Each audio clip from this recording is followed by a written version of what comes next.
याद रहे,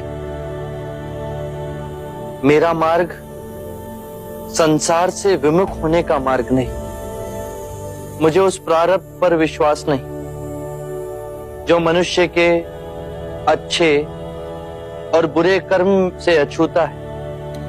मुझे उस प्रारब्ध पर विश्वास है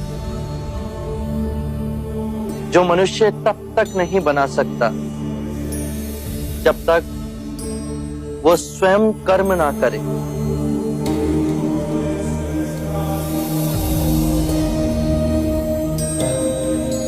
हमने मां समान पृथ्वी को दुखदाई बना दिया।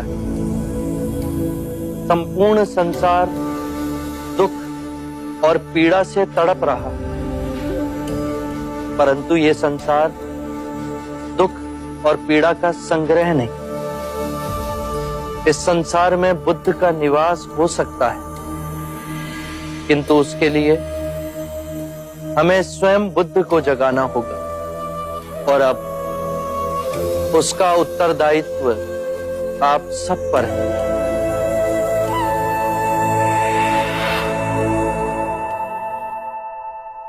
अज्ञान ही दुख, भ्रम, चिंता को जन्म देता है। क्रोध, लोभ, अभिमान, स्वाभिमान, ईर्ष्या इसी अज्ञान की संतान है।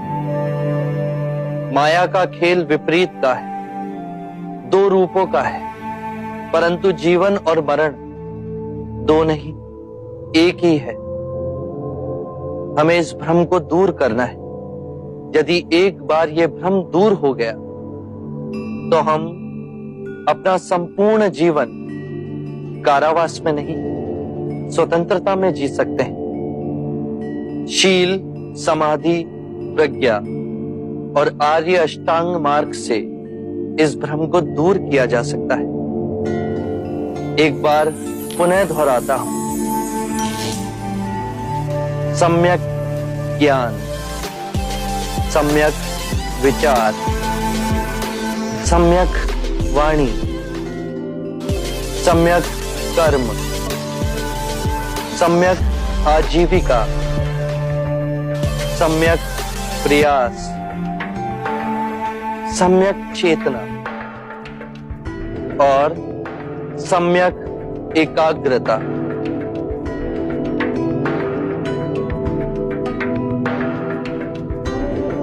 जिसकी निद्रा उड़ गई हो उसके लिए रात्रि बहुत लंबी है। जो थक गया है उसके लिए पड़ाव बहुत दूर है।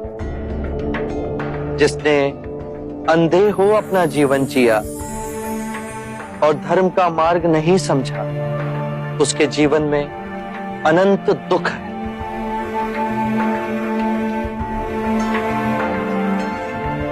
किसी भी बात पर, चाहे वो आपने कहीं पढ़ी हो या किसी महानुभाव का कहना हो या मेरे ही कहे हुए वचन ही क्यों ना हो, सहजता से विश्वास मत करना जब तक वो तुम्हारी बुद्धि, तुम्हारे विवेक और तुम्हारे सामान्य समझ की कसौटी पर खरा ना उतरे। बुद्ध, और यदि परम ज्ञान के रास्ते में आपसे भेंट हो गई तो? यदि परम ज्ञान के मार्ग में कोई भी मिले उसे गले ना लगाना। यदि मार्ग में बुद्ध भी मिले तो उनके मुंह में भी मत फंसना। चाहे उस मार्ग पर तुम्हें पिता ही क्यों ना मिले, उनके मोहवश भी मत आना। अपने जीवन को पूर्ण स्वेच्छा से जीना, किसी के बंधन में ना जीना।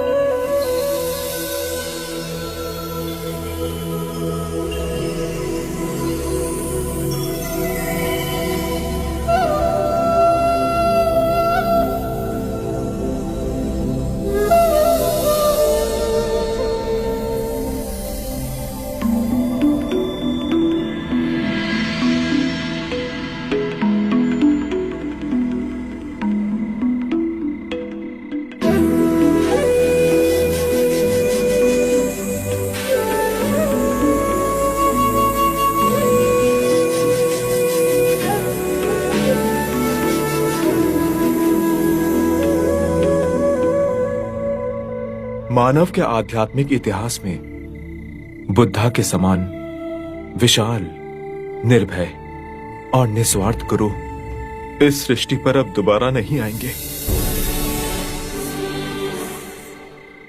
जो करुणामयी हमारे ध्यान में आकर के हमें परम ज्ञान सूत्र समझा गई, जो प्रेमवश हमें अष्टांगिक मार्ग का संदेश सुनाकर चले गए, जो काल का चक्र चीर आने वाली शुद्ध मानवता को भी धर्म के पथ पर चलने की दिशा दिखा गए।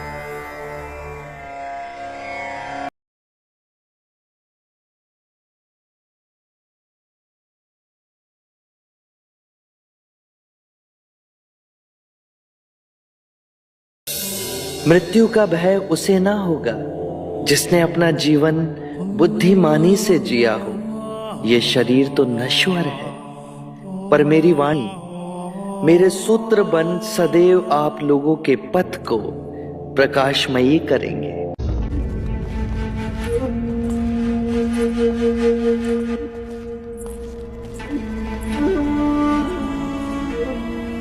बुद्ध, आपके दर्शन हेतु मल्ल के राजा पधारे।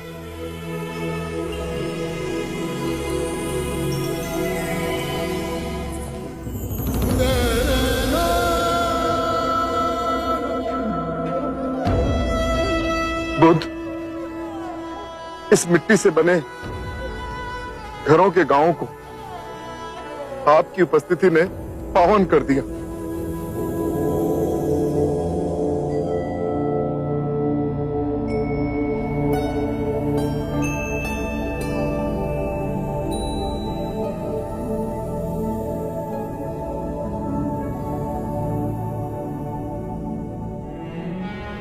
मुझे बुद्ध से मिलना है। क्या मैं बुद्ध से बात कर सकता हूँ? वो बहुत थके हुए हैं, आप स्वयं उनकी अवस्था देख ही रहे हैं। मेरा बुद्ध से बात करना अति आवश्यक है। किंतु आप उनसे एक बार पूछ के तो देखिए। आपका परिचय? मैं ब्राह्मण सुभद्र हूँ।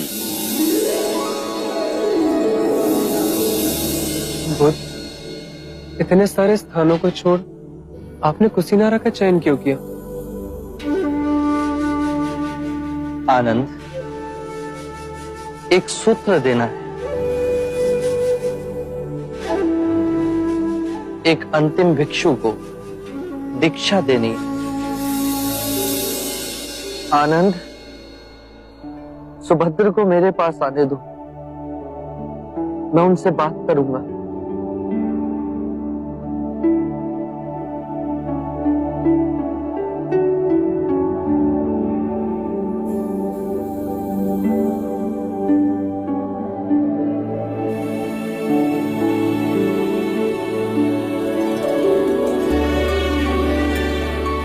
प्रभु, आपके ज्ञान की ओर मैं हमेशा आकर्षित हुआ, परंतु आपके दर्शन आज बड़े सौभाग्य से हुए।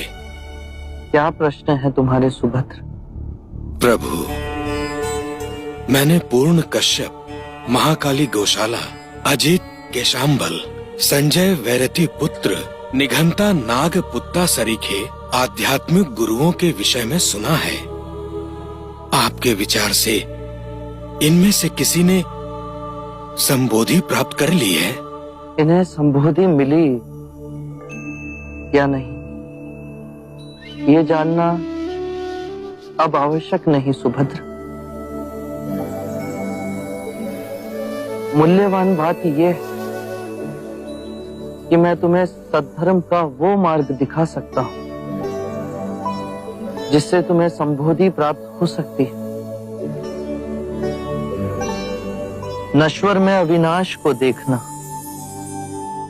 दुख में सुख को देखना, अव्यक्ति में व्यक्ति को देखना, घृणा में सौंदर्य को देखना, यह ज्ञान मनुष्य को आहत कर विक्षिप्त कर देता है।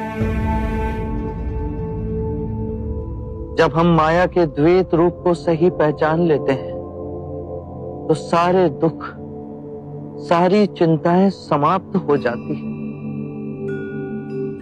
और हमारे अंदर प्रेम और स्वीकृति का भाव जागृत होता है, जो मूल में एक ही भाव है। यदि तुम बुद्ध नहीं तो तुम्हें बुद्ध में कोई रुचि नहीं होगी, और यदि तुम्हें बुद्ध में रुचि है तो तुम स्वयं बुद्ध हो। प्रभु, मुझे अपना भिक्षु बनाएंगे? अनिरुद्ध, सुभद्र को दीक्षा के लिए तैयार कीजिए। अभी प्रभु?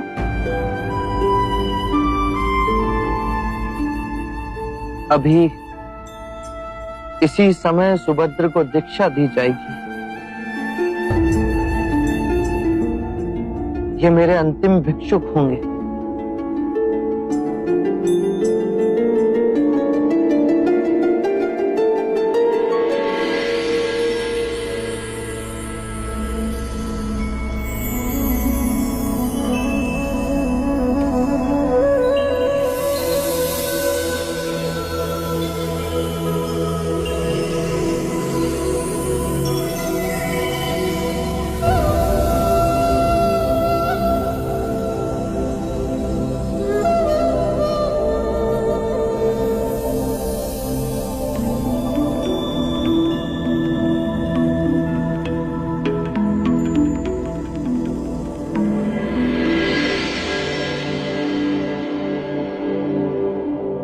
सुभद्र,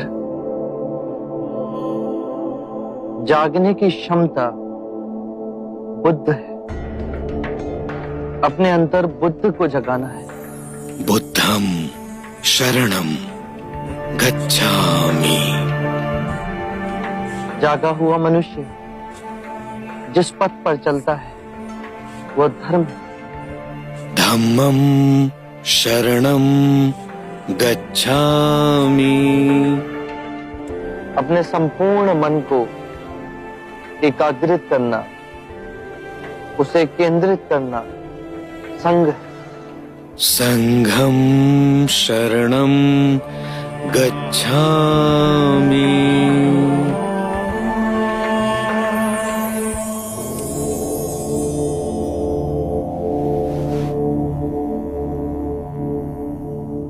मेरे प्रिय भिक्षु, यदि धर्म के मेरे मार्ग में कोई भी संशय, कोई भी जटिलता है तो यही समय है पूछने का। इस अवसर को ना गंवाना।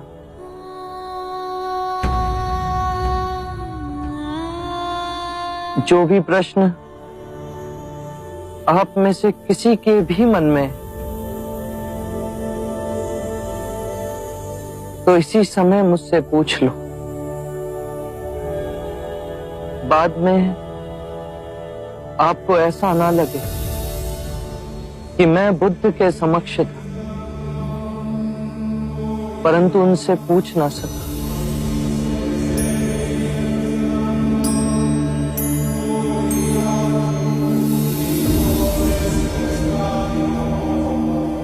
मेरे प्रिय भिक्षु, यदि मार्ग में कोई भी संदेह तो उसका निवारण करो।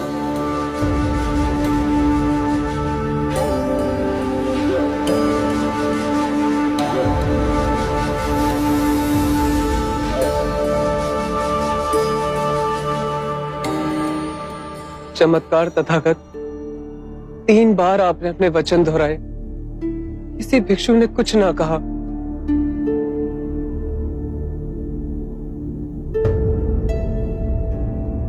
मुझे विश्वास है भिक्षुओं पे, मुझे विश्वास है संघ पे। सबने तथागत के सूत्रों को पूर्णतः समझा। किसी के हृदय में आपके दिखाए परम ज्ञान के मार्ग के प्रति कोई संशय, कोई जटिलता नहीं।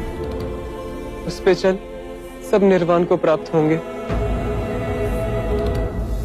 आनंद, तुम अपने विश्वास की बात करते हो, किंतु मैंने अपना जीवन पूर्ण ध्यान से जिया है। मैं जानता हूं कि यहां बैठे सभी भिक्षुओं को त्रिरत्नों में गहन निष्ठा है, और जिस भी भिक्षु ने सबसे कम साधना संपन्न की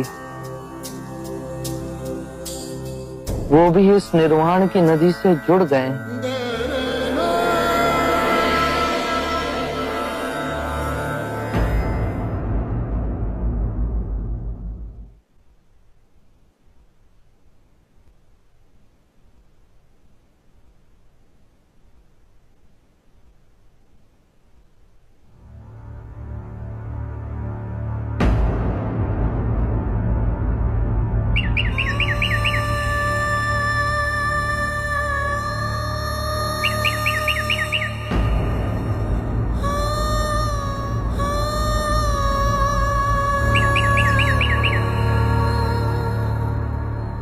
मेरे प्रिय भिक्षु,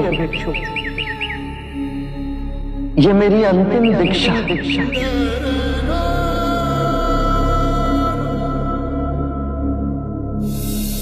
अपो दीपो भव, अपना दीपक स्वयं बनो।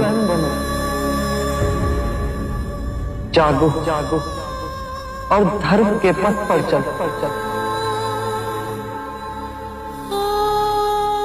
अपने अंतर के संग को साधो।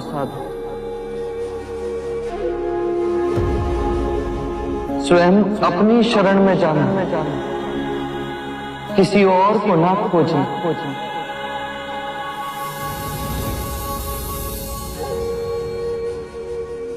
जो है सब अस्थिर है, उसके बीच में स्वयं को स्थिर रखना। परिश्रम से निरंतर संघर्ष करना, कभी हार न मानना।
बुद्ध महापरिनिर्वाण को प्राप्त हो चुके हैं।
मैं बुद्ध का उत्तरदायित्व संभालना है और उनका अंतिम संस्कार करने के लिए हमें उन्हें कुशीनारा ले जाना होगा।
मैंने बहुत पाप किए, एक ग्लानि की पीड़ा से मुझे छुटकारा चाहिए। यदि ग्लानि तुम्हें दबोचे हुए है तो उसके कारण बिंदु तक पहुंचो। आजाद शत्रु, जब आंखें खुली तभी सवेरा हो जाता है।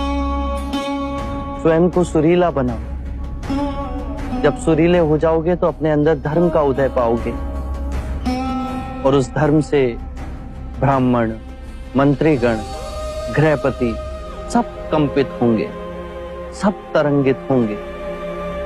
और जब वो धार्मिक हो जाएंगे तो सारी प्रजा धार्मिक हो जाएगी।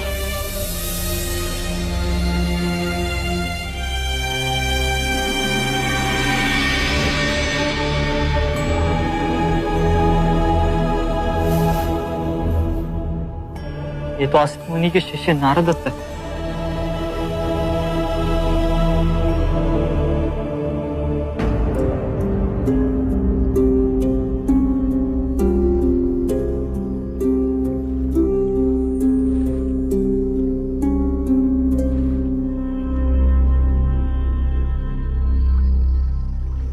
असित मुनि की भविष्यवाणी सत्य हुई।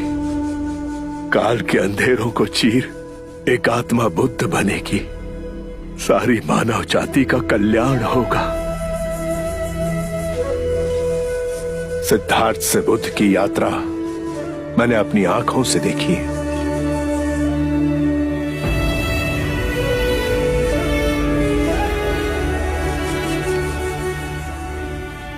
जहां जहां ये चरण पड़े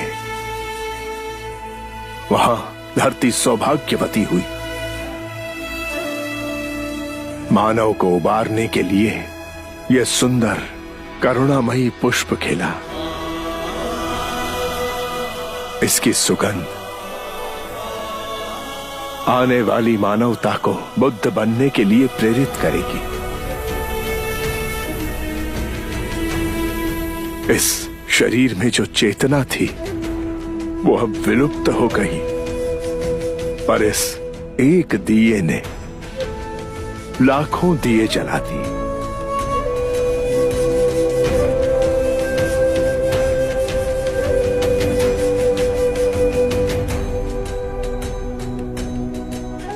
पूर्ण संसार का अहोभाग्य बुद्ध कुछ समय हमारे साथ पधारे।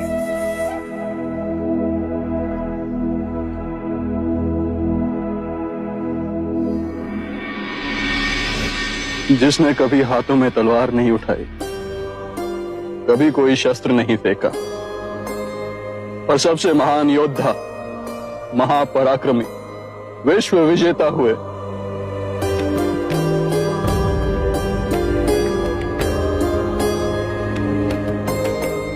एक नए समाज का आह्वान करने वाले महिमामय बुद्ध।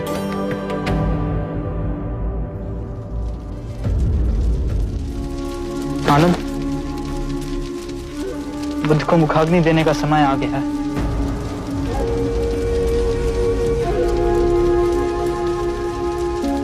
ये अधिकार तो महाकश्यप का है। काश वो यहाँ पे होते।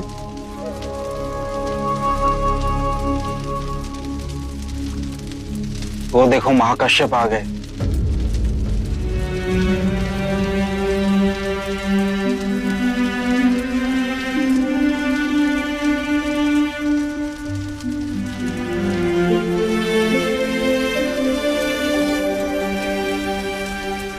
गुरुदेव महाकश्यप को चंपा में पता चला कि बुद्ध के महापरिनिर्वाण का समय हो गया। 6 दिन और 6 रातें बिना रुके चलते हुए यहाँ पहुंचे। बुद्ध की कृपा कि उनके दर्शन महाकश्यप और हम सबको मिले।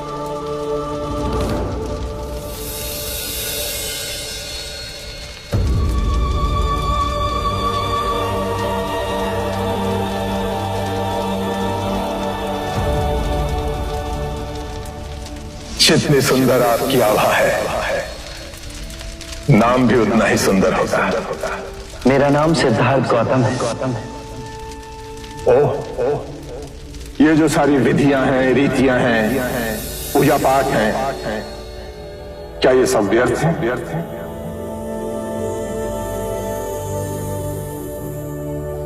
यदि कोई व्यक्ति इस नदी के दूसरे किनारे पर जाना चाहे तो वो क्या करे?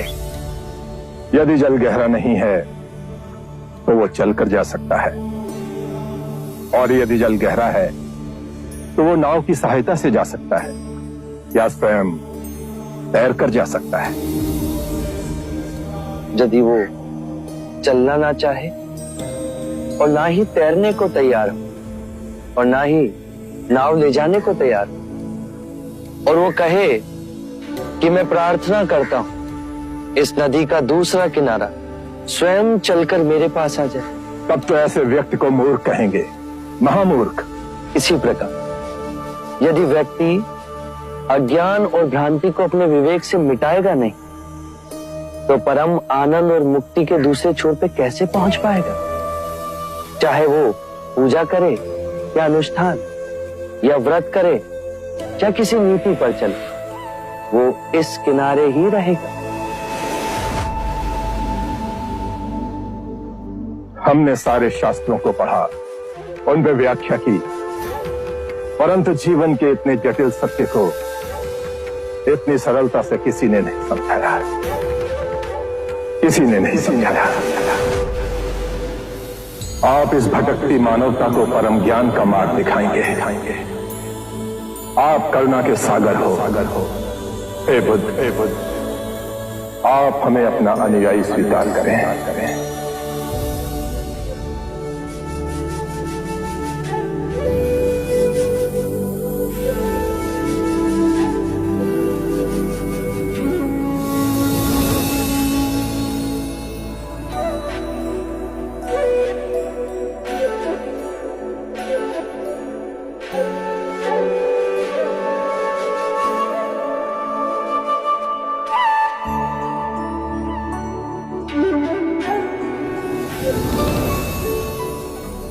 मेरे परम गुरु, मेरे आराध्य, मेरे भटकते जीवन के नाविक, आपको शत शत प्रणाम।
मलराजू, मैं बुद्ध के अस्थि कलश को मगध ले जाना चाहता हूं। मेरी इच्छा है कि इस अस्थि कलश पर मैं एक विशाल स्तूप का निर्माण करूं। ये अस्थियां तो हमारी हैं, महाराज अजाय शत्रु। हमने कल्पना की है कि हम बुद्ध के लिए एक भव्य स्तूप का निर्माण करेंगे, इतना भव्य जो विश्व में किसी ने नहीं देखा हो।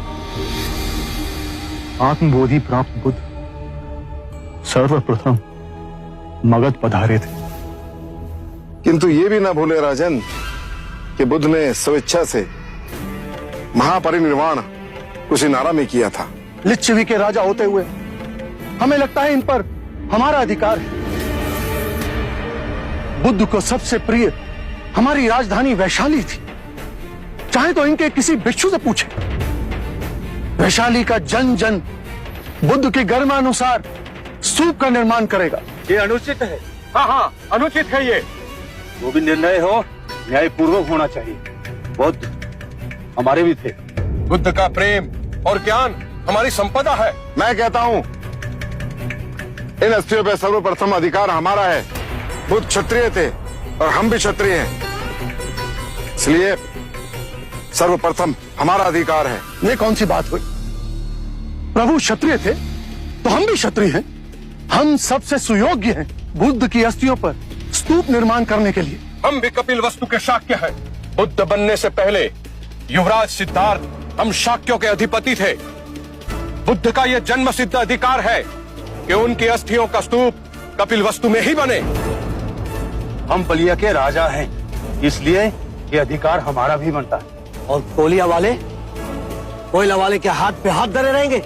बुद्ध जन्म से क्षत्रिय भले ही हो, लेकिन ब्रह्म ज्ञान की जिस अवस्था तक वे पहुँचे हैं उसके पश्चात वे हम ब्राह्मणों में सम्मिलित हो गए। हम विद्यादीप के ब्राह्मण ही सबसे अधिक उनकी पूजा अर्चना करने के योग्य हैं।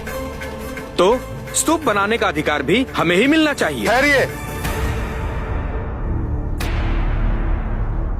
इस बात का एक ही निवारण है।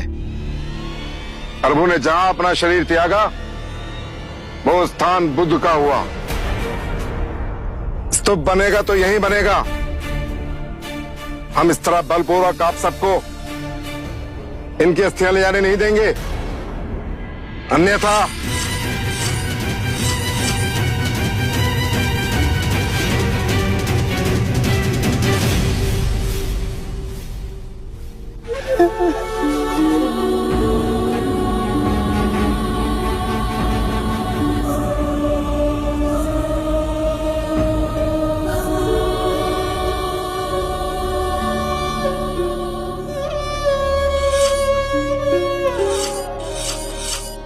आप सब हमें क्षमा कीजिए। हमें इस पावन स्थान की गरिमा का भी ध्यान नहीं रहा। हमें सद्बुद्धि देने के लिए मैं आपका आभारी हूं, किंतु इस विवाद का हल इतनी आसानी से नहीं निकलेगा।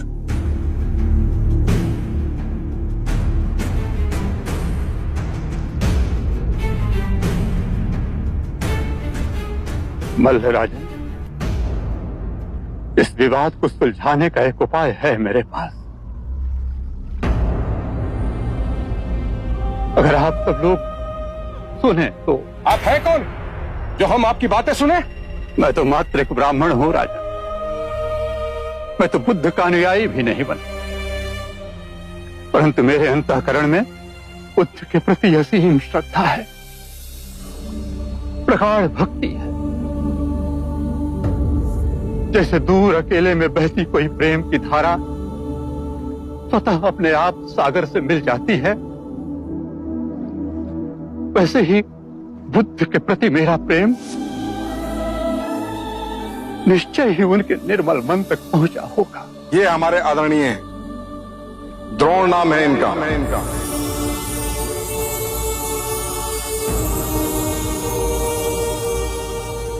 इतने सारे स्थानों को छोड़ आपने कुशीनारा का चयन क्यों किया? अंतिम भिक्षु को दीक्षा देनी, और ब्राह्मण द्रोण भी यहाँ रहते हैं। वो हर उठे हुए विवाद को सुलझाएंगे। मुझे स्पष्ट कर कहिए बुद्ध। आने वाला समय सब स्पष्ट कर देगा। क्या हुआ ना? बुद्ध ने समय से आगे जा कहां कहां तक देखा। बुद्ध की कही एक एक बात सत्य हुई। कहिए द्रोण, हम सबको इस परिस्थिति से निकालने के लिए तुम्हारे पास क्या सुझाव? राजन, बुद्ध ने तो सदैव शांति और स्नेहशीलता का संदेश दिया है। ऐसे विशाल व्यक्तित्व के अस्थियों के लिए आप लोग इस प्रकार से आपस में कलह करें, यह उचित तो नहीं है। अभी तो उनकी चिता की राख ठंडी भी नहीं हुई है और आप लोग इस प्रकार का इस पवित्र भूमि पर विवाद कर रहे हैं। राजन, आप सब लोग इस देश के 8 बलशाली राजा हैं। मेरी प्रार्थना है कि इस समस्या का निदान आप लोग बुद्ध के दिखाए मार्ग के अनुसार ही करें। मेरा विचार है कि आप 8 राजा बुद्ध की अस्थियों को 8 भागों में बांट दें। मल्ल राजा, मगध नरेश, वैशाली के राजा, कपिलवस्तु के राजा, पावा के राजा, अलकप्पा के राजा, रामगामा के राजा, मिथादीप के राजा, आप सब बुद्ध के लिए एक नहीं, अपने अपने स्थानों पर अलग अलग 8 स्तूपों का निर्माण कीजिए। 8 भव्य स्तूप जो बुद्ध की वाणी और उनकी स्मृति को समस्त संसार में व्याप्त कर दें। उचित निवारण किया आपने। द्रोण, इस समस्या को सुलझाने के फलस्वरूप आप भी बुद्ध की अस्थियों का एक भाग ग्रहण करें। मैं अनुग्रहित हुआ महाराज।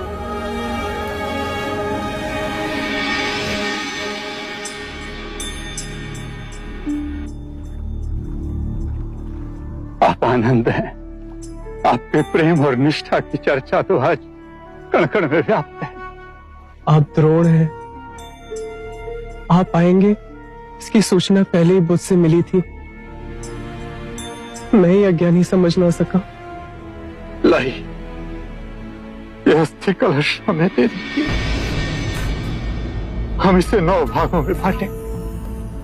राजगृह में मगध के राजा इस पर स्तूप बनाएंगे। वैशाली में लिच्छवी नरेश स्तूप का निर्माण करेंगे। कपिलवस्तु में शक के राजा इस पर स्तूप बनाएंगे। अलकप्पा में बलिया के राजा स्तूप बनाएंगे। रामगामा में कोलीय राजा स्तूप बनाएंगे। विथादीप में विथा जनमानस स्तूप का निर्माण करेंगे।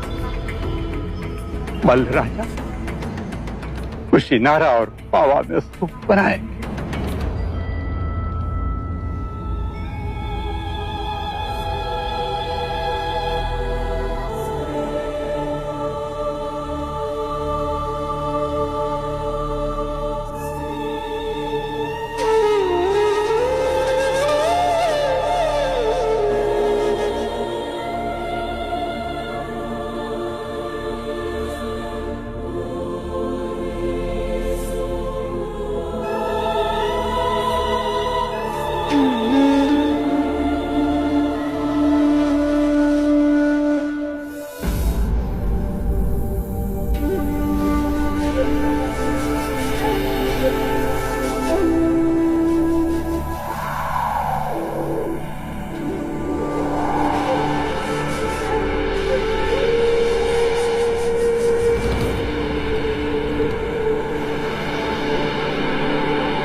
आनंद, भ्रमित होना देखो, बुद्ध हर स्थान पे है।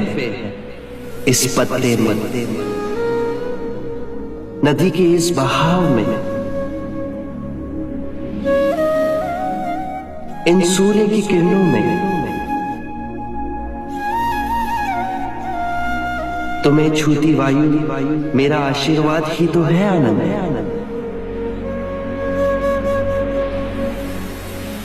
मैं इस मिट्टी में भी बसा हूं।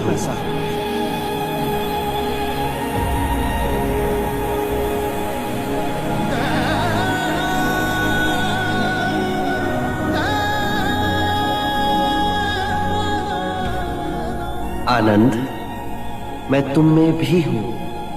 मैं तुम्हारे अंतर मन में, तुम्हारे बाहर हर ओर तुम्हें ढके हुए हूं।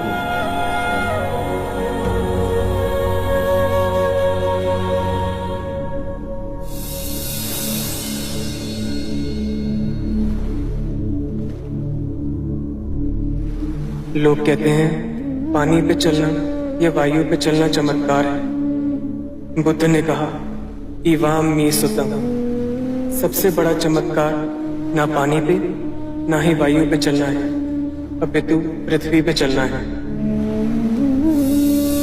हर दिन हमारे चारों ओर चमत्कार घटित हो रहे हैं, पर हम उन्हें नहीं देखते। नीला आकाश, श्वेत बादल जो हर क्षण अपने आकार बदलते हैं, पेड़ों को ढके कितने अनोखे प्रकार के पत्ते, एक छोटे शिशु की काली जिज्ञासु आंखें, यही जीवन के चमत्कार हैं। बुद्ध के प्रेम और करुणा के दिखाए मार्ग पे फिर असंख्य शुद्ध आत्माएं चल पड़ी। ये पैरों के निशान भारत से हो Sri Lanka, Nepal, Tibet, China, Myanmar, Indonesia, Vietnam, Japan और फिर विशाल सागर की दूसरी ओर अमेरिका में उभरते हैं, पृथ्वी को अपनी बाहों में समेटे हैं। 2500 वर्ष पहले बुद्ध इस पृथ्वी को आनंदित कर गए। उनकी उपस्थिति आज भी है और अनंत काल तक रहेगी। अपो दीपो भव, अपना दिया स्वयं बनना, अपने बुद्ध को पहचानना। जागो और धर्म के मार्ग पे चलो, अपने अंतर के संग को साधो, अपनी शरण में जानो, किसी को ना खोजना। जो है सब अस्थिर है, उसके बीच स्थिर रहना, परिश्रम से निरंतर संघर्ष करना। आनंद, दुखी मत हो। मैं दुनिया में आने वाला ना तो पहला बुद्ध हूं, ना ही अंतिम। आने वाले समय में एक और बुद्ध आएगा, वो पवित्र होगा, बुद्धिमान होगा, जो इंसानियत की मिसाल बनेगा।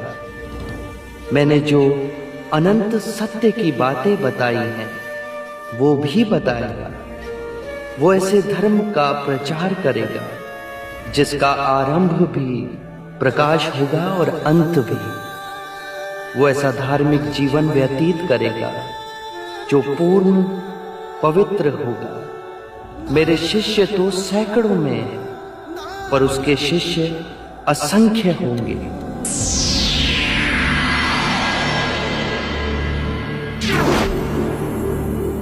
वो मैत्रेय के नाम से जाने जाएंगे।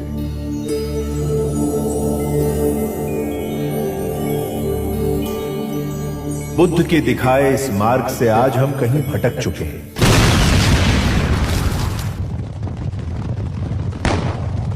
दुनिया भर में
डॉक्टर श्री भूपेंद्र कुमार मोदी ने अपने जीवन का लंबा समय बुद्ध के दिए संदेशों का प्रचार करने में लगाया। ये कोशिश की है कि हम अपनी ईर्ष्या, द्वेष और नफरत की भावना से बाहर आकर एक सुखी जीवन जी सकें। बुद्ध पे बनाई गई उनकी ये धारावाहिक उनकी इसी कोशिश का एक हिस्सा है। बुद्ध के दिए उपदेश आज 2500 साल बाद भी हम पर लागू होते हैं और इसीलिए बुद्ध की कहानी आप लोगों तक पहुंचाना डॉक्टर श्री भूपेंद्र कुमार मोदी के लिए एक जिम्मेदारी थी। आज के एपिसोड के साथ बुद्ध के जीवन यात्रा पर बने डॉक्टर मोदी के इस शो की समाप्ति होगी। हम उम्मीद करते हैं कि ये समाप्ति आपके जीवन में एक नई शुरुआत लेकर आएगी। नमस्कार दोस्तों, मैं अपने आप को बड़ा भाग्यशाली समझता हूँ कि मेरा जन्म उस देश में हुआ जहाँ से बुद्ध की वाणी पूरे विश्व में गूंजी। आज लगता है ज्ञान और प्रेम की भाषा फिर जीत रही है। दुनिया के सबसे बड़े गणतंत्र भारत के प्रधानमंत्री ने अपने पहले स्वतंत्रता दिवस के भाषण में ये कहा कि हमें युद्ध नहीं बुद्ध चाहिए। अहिंसा रूपांतरण है। हिंसा से हिंसा को समाप्त नहीं किया जा सकता। हिंसा प्रेम से समाप्त की जा सकती है और यही प्रकृति का अटल नियम है। हर मनुष्य को मृत्यु से भय लगता है और यही भाव आप सबके अंतर में देखेंगे तो हिंसा का परित्याग स्वयं ही आपके अंतर से हो जाएगा। बुद्ध ने एक नया रास्ता दिखाया, शांति का रास्ता दिखाया, प्रेम का रास्ता दिखाया। उन्होंने कहा कि आप प्रेम से लोगों के दिलों को जी सकते हैं। उन्होंने उस समय के जो शासक थे, जो कि चाहते थे कि वो चक्रवर्ती सम्राट बने, पूरे विश्व को जीते, उनको बताया शासन का जो विस्तार है वो अपने प्रेम से करें, लोगों को दिल के जीत के करें। राजनीतिक जीवन में अर्थात प्रजा का शासन करने में आपका मार्ग हमें कैसे जागरूक कर सकता है? शासन ना करके। कृपया विस्तार से समझाएं। पहला भाव जो आपको आपके अंतर से खोना है वो है आपका अपना शासक भाव, और जो भाव आपको अपने अंतर में जगाना है वो है मैत्री, पिता, भ्राता का भाव। कर्म के चक्र से यदि आप राजा बने हैं तो केवल इसीलिए कि आप अपनी प्रजा की आंखों के अश्रु पहुंच सकें, उनके दुखों को दूर कर सकें। यही कृत्य आप अपने घरों में हर दिन करते हैं पिता बनकर। तो फिर आप सब ये भाव शासक बनकर क्यों नहीं करते? क्योंकि आप स्वयं को प्रजा से भिन्न समझते हैं। इसीलिए आप सब पूछते हैं कि जागृत शासक कैसे बने। ये प्रश्न आप तब नहीं पूछते जब आप पिता बने थे कि हम पिता कैसे बने, क्योंकि वहां अपनत्व का भाव है। तो इसी भाव को और विस्तृत करें। सभी अपने हैं, सभी के दुख अपने हैं। सबको न्याय और आनंद देने का जो ये मार्ग आप सबको प्राप्त हुआ है उसे व्यर्थ ना गवाएं। शारीरिक रोगों और मानसिक दुखों से तो जन जन पीड़ित है, पर उनको आप सामाजिक न्याय देकर उनके जीवन को सुखमय तो बना सकते हैं। मैं इस क्षण को कदापि नहीं भूल सकता। आपने मुझे जगाया है। शाक्य मुनि बुद्ध की। हर आतंकवादी भी मनुष्य है और हर मनुष्य दिन प्रतिदिन बदल रहा है। यदि वो चाहे तो वो अपने को बदल सकता है, एक शांति का मार्ग ले सकता है। उसको बदलने के लिए उसको स्वयं प्रयत्न करना पड़ेगा। जब जागो तभी सवेरा।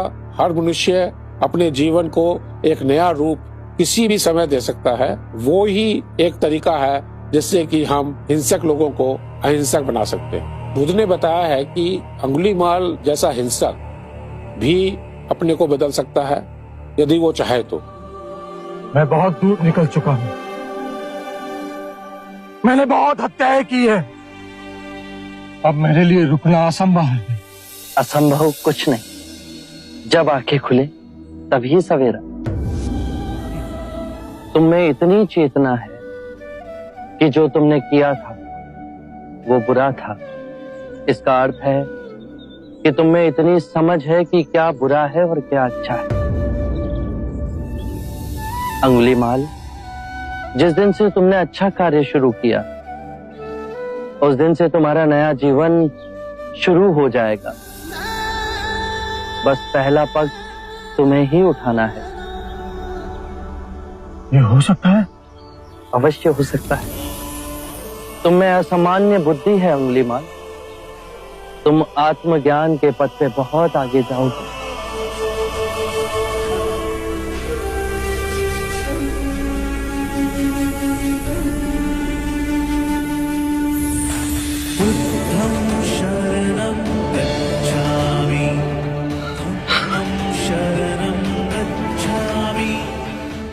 मैं आपको वचन देता हूं,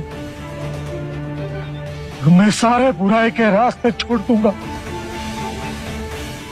आपके पीछे करुणा के पथ पर चलना सीखूंगा। कृपया कृपया मुझे आपका शिष्य बना दीजिए। मैं शिष्य नहीं बनाता, व्यक्ति स्वयं संग से जुड़ता है। क्रोध में आदमी की सोच और समझ दोनों खत्म हो जाती हैं। क्रोध को यदि वो अपने जीवन से निकाले तो वो संयम से सही डिसीजन ले पाएगा और उस डिसीजन से उसका भी लाभ होगा और बाकी सब लोग का भी लाभ। क्रोध करना अपनी हथेली पर गर्म कोयले को रखने के समान है जो हम किसी दूसरे पर फेंकना चाहते हैं, पर इस क्रिया में हम स्वयं को ही हानि पहुंचाते हैं। क्रोध मनुष्य की सबसे बड़ी कमजोरी है। बुद्ध ने बताया कि क्रोध ऐसे है जैसे कि जलता कोयला अपने हाथ में रख के आप किसी पे फेंकना चाहें। वो सबसे पहले आपका खुद का है कि अज्ञान ही दुख का कारण है। जन्म से मरण तक दुख ही दुख है। इंसान अपने सुख के कारण दूसरों से जुड़ना चाहता है, उनसे सुख की प्राप्ति की लालसा करता है। इस चक्कर में वो अपने से दूर हो जाता है।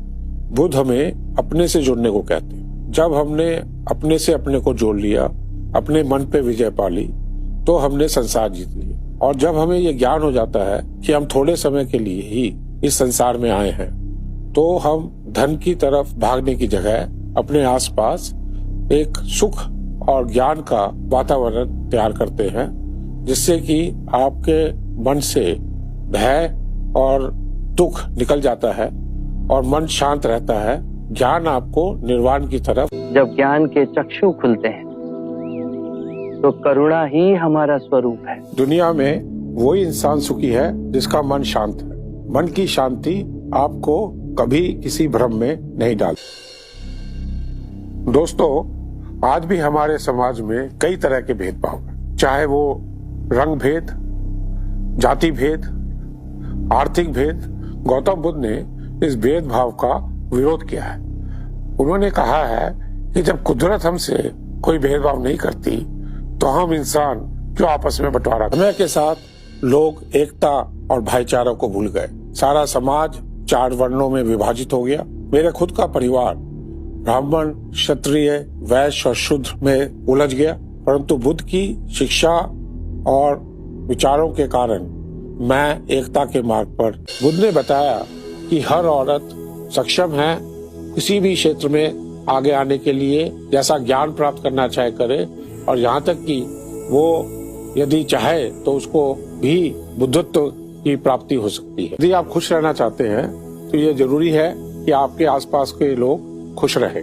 एक सुखी वातावरण में कोई भी आदमी अकेला या दुखी नहीं रह सकता। इस सुखी वातावरण के लिए जरूरी है रिश्ते, वो रिश्ते जो आप लोगों से अपने उद्देश्य की पूर्ति के लिए बनाते हैं। रिश्तों की महत्ता को समझते हुए ये जरूरी है कि आप सबको सम्मान और प्रेम दें। हर रिश्ता विश्वास पर टिका हुआ, जैसे कि आदर्श पति पत्नी का रिश्ता, जो एक दूसरे के उद्देश्य की प्राप्ति के लिए एक दूसरे की सहायता। ने कहा है कि जीवन का मूल्य उद्देश्य खुद को पहचानना। ये जीवन जो कई विषमताओं, कई पीड़ाओं और रहस्यों से जुड़ा हुआ है, हमें इन सब से हटकर अपने उद्देश्य को तय करना है। और ये जो उद्देश्य है उसकी प्राप्ति ज्ञान और सिर्फ ज्ञान के द्वारा ही हो सकती। सत्य तो यह है कि मनुष्य वर्तमान में जो भी है अपने किए से है, आगे जो भी होगा अपनी करनी से होगा। कर्म ही सर्वश्रेष्ठ है। क्या आप ये मानते हैं कि दुख सत्य है? क्या आप ये भी मानते हैं कि दुख के कारण भी है? हाँ। यदि कारण है तो दुख तो रहेगा, और यदि कारण ही समाप्त हो जाए तो दुख भी लुप्त हो जाएगा, जैसे सूर्य के प्रकाश से अंधेरा। आप सुनी सुनाई बातें नहीं कहते, अपने गहन अनुभव के आधार पर कहते हैं।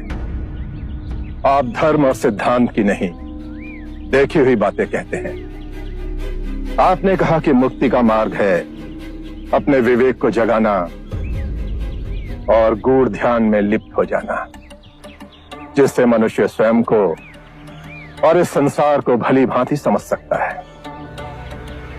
परंतु एक प्रश्न है, ये जो सारी विधियां हैं, रीतियां हैं, पूजा पाठ हैं, क्या ये सब व्यर्थ है?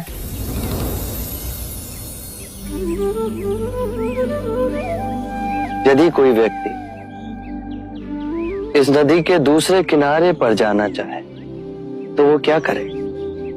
यदि जल गहरा नहीं है तो वो चलकर जा सकता है, और यदि जल गहरा है तो वो नाव की सहायता से जा सकता है या स्वयं तैर कर जा सकता है। यदि वो चलना ना चाहे और ना ही तैरने को तैयार हो और ना ही नाव ले जाने को तैयार हो, और वो कहे कि मैं प्रार्थना करता हूं इस नदी का दूसरा किनारा स्वयं चलकर मेरे पास आ जाए, तब तो ऐसे व्यक्ति को मूर्ख कहेंगे, महामूर्ख। इसी प्रकार यदि व्यक्ति अज्ञान और भ्रांति को अपने विवेक से मिटाएगा नहीं तो परम आनंद और मुक्ति के दूसरे छोर पे कैसे पहुंच पाएगा? चाहे वो पूजा करे या अनुष्ठान या व्रत करे या किसी नीति पर चले, वो इस किनारे ही रहेगा। दोस्तों, आज का मनुष्य सुख और शांति बाहर ढूंढ रहा है। जब तक अपने विवेक से अपने अंतर का ज्ञान वो नहीं मिटाता, वो सुख और शांति प्राप्त नहीं कर पाएगा। इसलिए यह जरूरी है कि आप अपना मार्ग खुद ढूंढें। अपो दीपो भव, अपना दिया स्वयं बनना, अपने बुद्ध को पहचानना, जागो और धर्म के मार्ग पे चलो, अपने अंतर के संग को साधो, अपनी शरण में जानो, किसी को ना खोजना, जो है सब अस्थिर है, उसके बीच स्थिर रहना, परिश्रम से निरंतर संघर्ष करना, कभी हार ना मानना।